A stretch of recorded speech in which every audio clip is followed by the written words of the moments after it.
Hello, I'd like to welcome you to the cost of smoking section of Joel's Quit Smoking Library. And you'll see a series of articles attached here that are all talking about different consequences of being a smoker.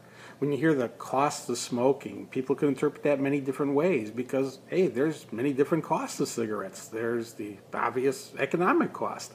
Cigarettes are not inexpensive. I mean, people used to say, to themselves, boy, if they reach 50 cents a pack, they'd quit. Or $1 a pack, no one spent $1 a pack. $2 a pack, $3 a pack, oh, absurd. $5 a pack, $6 a pack, impossible, can't be done. $8 a pack, $9 a pack, that's just, there's no way, it just couldn't happen.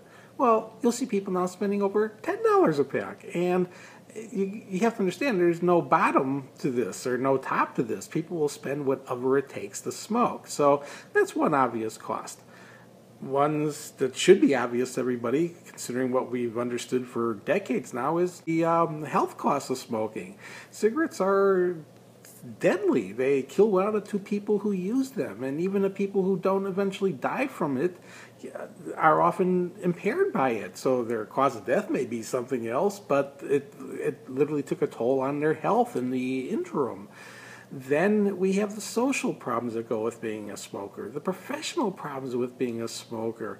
It's such an isolating situation where you're in a world in a way that doesn't let you smoke everywhere anymore. And in some places, it's not letting you smoke almost anywhere except in your own home, at which point you'll find yourself basically locking yourself in so you'll be able to smoke. There's just a lot of costs to cigarettes, and accordingly, you'll see here there's numerous links to articles about those individual costs.